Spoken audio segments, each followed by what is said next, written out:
Boere wat deur back and closure geraak word, kan ingevolge die wet om vergoeding aansoek doen, maar volgens die minister van Landbou John Steenhuisen is dit 'n moeilike proses. Ek gesels vanoggend met die uitvoerende hoof van die landbouorganisasie SAI, Fransja Rousseau, oor die aansoekproses. Fransja, baie welkom hier by ons. Dankie Elsa, goeiemôre. Goed, hoe sal SAI die krisis op die oomblik beskryf wanneer 'n mens kyk na back and closure? Ja, dit is absoluut 'n ramp en soos wat dit ook nou verklaar is, soos wat ons voorheen gesien het, was die ergste geval dalk in 2021 waar ons so 3000 gevalle gehad het wat aangemeld was. Ons is nou al ver oor die 30.000 waar dit voorheen in 1 of 2 provinsies was, is dit nou in al 9 provinsies. En anders as ander rampe of iets soos 'n droogte of so waar boere net stuk van hulle vee kan verkoop om 'n inkomste te verdien, is met back and closure maak hulle jou dadelik toe. Jou inkomste word op daai oomblik gestop en vir tot tussen 12 en 14 maande. En die aanslaan effek hiervan is baie groot. Dit beïnvloed nie net daardie boere wie se diere nou nie meer kan verkoop word nie en nie meer inkomste kan verdien nie, maar vir ander boere raak dit nou ook van so aard dat dit net nie meer winsgewend is om te doen. Ja, goed, nou, ek dink toe ek hierdie berig gelees het, was dit nogal vir my interessant. Is daar vergoeding vir boere?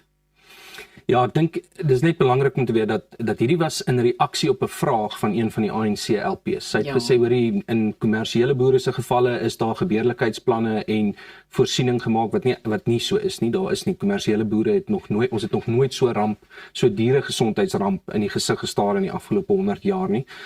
En is daar dan iets vir kommunale boere, 'n manier hoe hulle vergoed kan word hiervoor? En die minister het gereageer met artikel 19 van wet 35 van 1984. En dit het maar net eintlik gesê dat as die hoof van staatsveeartsenydienste vir jou instruksie gee of hulle self van jou diere ontslae raak om die siekte te bekamp, dan kan jy 'n eis vir vergoeding insit. Maar in hierdie geval is dit nie so nie. Die staat doen dit nie en hulle los boere laat hulle vergaan op hulle eie. En so daar is tegnies, maar dit kan nie in terme van hierdie artikel 19 waarvan die minister praat nie. Wat ek wel boere sal aanraai is om te kyk na artikel 27 wat praat oor wie gevrywaar word van aanspreeklikheid, maar dit maak nie voorsiening vir moedswilligheid nie. En ons is in hierdie krisis as gevolg van moedswilligheid. Ja, ek dink dit skep nogal so 'n bietjie verwarring ook, nê? Maar as verteenwoordiger van 'n landbouorganisasie, kan jy dalk vir ons verduidelik hoe so 'n aansoekproses dan nou sal werk? Ja, soos wat ek sê, is eerstens sou jy deur al hierdie elemente moes gaan, jy sou moet kan bewys dat die hoof van staatsveeartsenydienste vir jou instruksie gegee het, of hulle het vir jou in 'n area gesê, hoorie, ons moet jou diere vat, of jy het 'n direkte instruksie gekry om jou diere te vernietig, om die siekte te bekamp, en dan ingevolge dit, as jy aan daai elemente voldoen, dan kan jy aansoek doen vir vergoeding, of ek dink inteendeel, as dit kom by die staat, dan sê jy moet dagvaar. Ons is een van 2 lande in die wêreld wat glad nie enige subsidies kry binne in die landbousektor nie, en daar is nooit fondse beskikbaar vir so 'n tipe van 'n rampverklaring nie. 'n Rampverklaring in Suid-Afrika beteken, dit is 'n ramp en ons moet meer as net 'n enkele departement se hulpbronne kry om hierdie krisis te stop. Maar daar's nooit iets verder as dit nie. Daar is nie 'n rampfonds of geld beskikbaar by tesourie om boere te vergoed nie.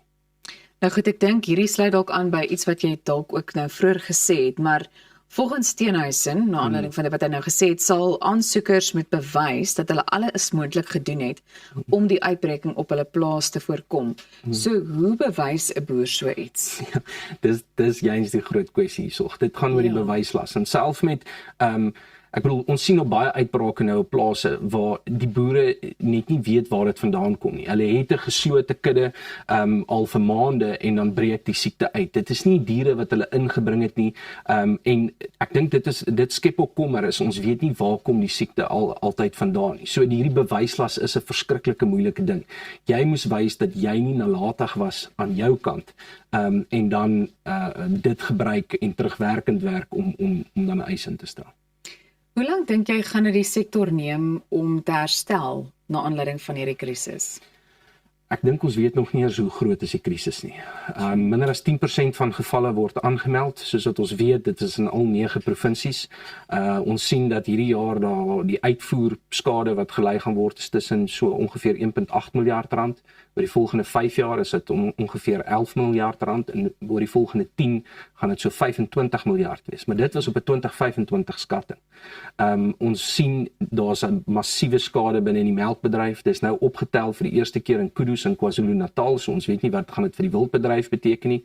Dis vir die eerste keer in varke waar dit nooit van tevore was nie. So ons weet nog nie eens, ons is nog nie eens naby aan 'n skadebepaling nie, maar dit gaan reusagtig wees. Wat sou julle as SAI miskien anders gedoen het as die minister wanneer dit kom by die hantering van hierdie krisis? Eerstens sou ons na die experts op ons paneel geluister het. Hy het die beste mense as deel van sy driehoek.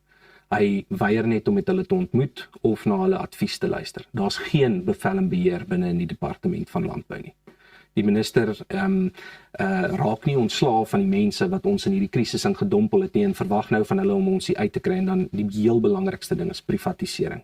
Hou op enstof, verkryging en verstryding sentraliseer. Ons moet privatiseer en as ons dit goed doen en as ons hierdie magte afwentel na die mense wat weet wat hulle doen en die enstowwe in die hande van privaat veeartse en boere sit, kan ons handvatsels op hierdie krisis kry in 6 maande. Goed, ons het 'n paar sekondes oor, maar ek dink ek wil daarmee vir jou sê baie dankie dat jy vanoggend hier by ons kom kuier het om oor hierdie baie belangrike kwessie te gesels. En baie sterkte ook vir die werk wat julle doen. Ek bedoel as 'n landbouorganisasie en 'n rolspeler in die bedryf. Baie dankie. Ons gesels weer. Goed. Wanneer laas het jy jou gehoor laat toets? Wel, ons gesels net hierna met 'n audioloog, so maak seker jy bly ingeskakel want ons is nou weer terug net hier by Goeiemôre, Good Morning.